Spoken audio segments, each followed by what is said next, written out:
Night అయితే విజయవాడలో మా సింహంగడాల రూమ్లో అయితే స్టే చేశాను వాళ్ళ ఫ్రెండ్ అర్జున్. ఇప్పుడైతే నేను గుడి దగ్గరికి అయితే వెళ్ళాం పూజ చేయించుకుందామని. కానీ రేపు పొద్దున ఆంజనేయ స్వామి జయంతి కాబట్టి పొంతులు గారు కుదరదని చెప్పారు. సో నేను నర్సాపురంలో పూజ చేయించేసుకుందామని చెప్పి స్టార్ట్ అయిపోతున్నా.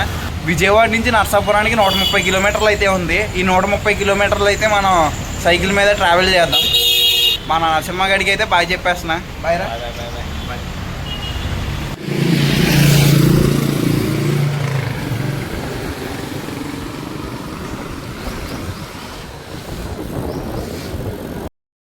టైం అయితే 10:20 అయ్యిందండి. ఇప్పుడైతే మనం విజయవాడ నుంచి స్టార్ట్ అయ్యాము.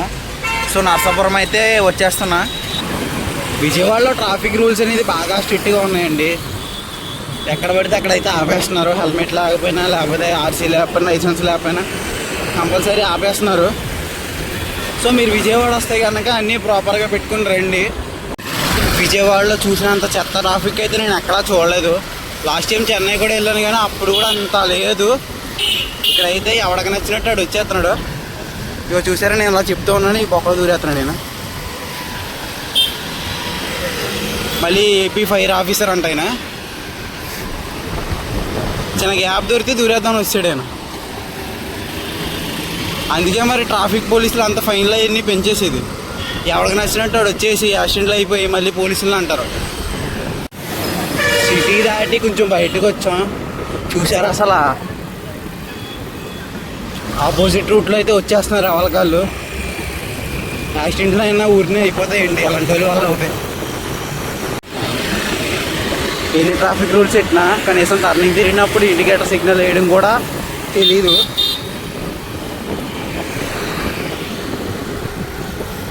అందుకే మన ఇండియా ఇంకా డెవలపింగ్ కంట్రీ కింద ఉండిపోయింది. ఈ హైవే అంటే వెళ్తే మచిలీపట్నం నుంచి వెళ్తుంది నరసాపురం. ఆ రూట్ అంటే వెళ్తే 150 కిలోమీటర్లు అవుతుంది. కానీ వేరే రూట్ ఉంది ఇక్కడ, కంకిపాడం ఉంది కదా, ఆ రూట్ అంటే వెళ్తే కనుక కరెక్ట్గా మనకి 130 కిలోమీటర్లు అయితే అవుతుంది. హైవే కాకపోయినా మనం అయితే ఆ రూట్లోంచి వెళ్ళిపోతాం.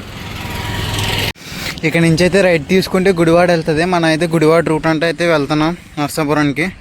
ఇప్పటిదాకా అయితే వర్షం కురిసింది. సడన్గా అది వర్షం కురిసిన తర్వాత క్లైమేట్ అలా ఉంటుంది మీకు తెలిసిందే కదా. ఒకసారి వ్యూ చూపిస్తాను చూడండి.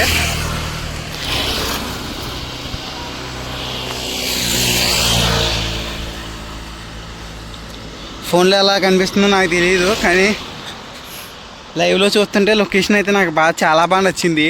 ఈ టైంలో ట్రైపాడ్ ఉంటే మంచి మంచి ఫొటోస్ దిగిను.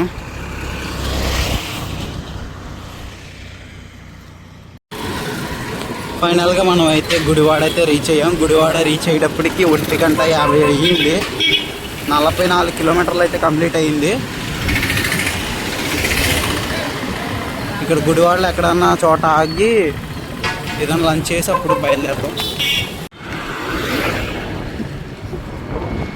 ధన్యవాదములు. గుడివాడ పురపాలక సంఘం. గుడివాడ దాటాక రైల్వే గేట్ అయితే వేస్తారు. దాదాపు ఒక పావు గంట నుంచి వెయిట్ చేస్తే ట్రైన్ అయితే ఇప్పుడు వచ్చింది.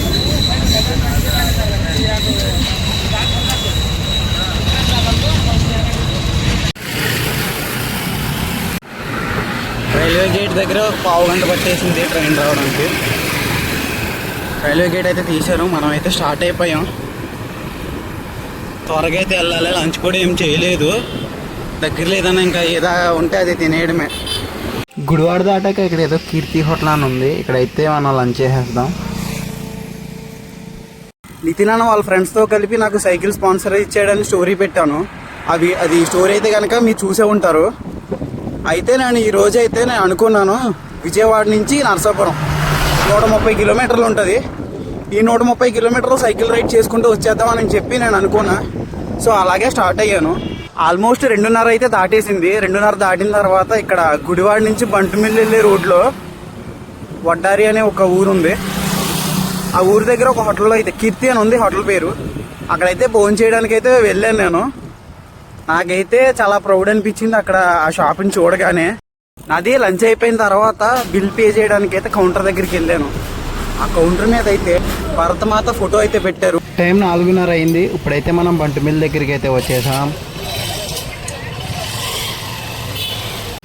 బంటుమిల్లో అదే last time Kanyakumari cycle ride చేసినప్పుడు సైకిల్ పంచర్ అయితే ఈ షాప్ దగ్గర అయితే వేయించాను. ఈ అన్నే సైకిల్ పంచర్ అనేది వేసాడు కానీ అమౌంట్ తీసుకోలేదు, ఓన్లీ పంపుకి మాత్రమే తీసుకున్నాడు. మళ్ళీ అన్న చూసి నేను మళ్ళీ వచ్చి అన్న దగ్గర అయితే ఆగాను. టైం 6:30 అవుతుంది. కరెక్ట్గా నరసాపురానికి ఒక 30 కిలోమీటర్లు ఉంది. మనం ఆల్మోస్ట్ రీచ్ అయిపోయినట్టే.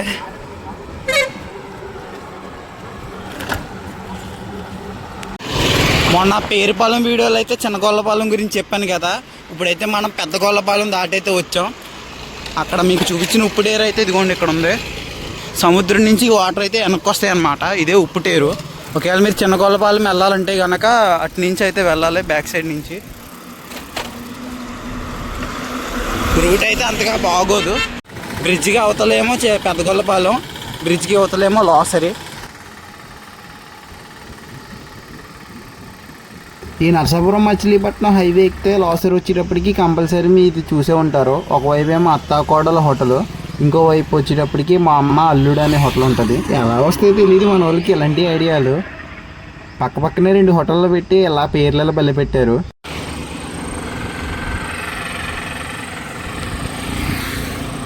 టైం అయితే కరెక్ట్గా 8 అయింది. ఇప్పుడైతే మనం ముత్యాలపల్లి అయితే దాడుతున్నాం. కరెక్ట్గా ముత్యాలపల్లి బ్రిడ్జ్ దగ్గర అయితే ఉన్నాం. మనం ముత్యాలమ్మ తల్లి దర్శనం చేసుకుని అక్కడి నుంచి అయితే స్టార్ట్ అయిపోయాను.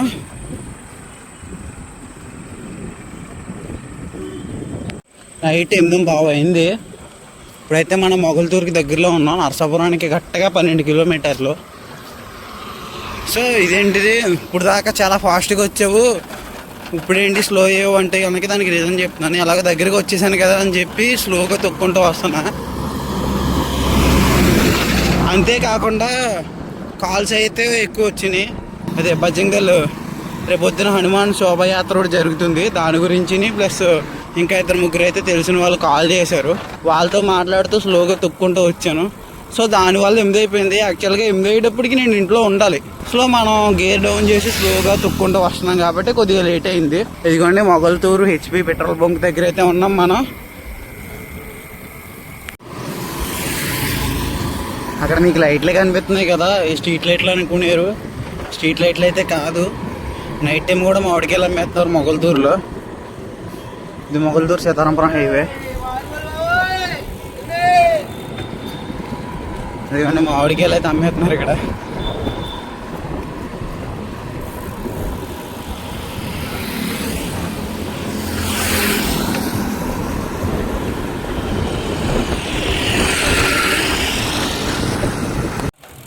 ఇప్పుడైతే మనం సీతారాంపురం టోల్ గేట్ దగ్గర అయితే ఉన్నాం. ఇక్కడి నుంచి మన నరసాపురానికి ఒక 7 కిలోమీటర్లు ఉంటుంది.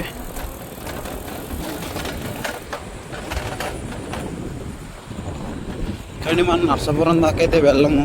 మనది రుస్తుంబాది కాబట్టి రుస్తుంబాద్లో ఆగిపోతాం.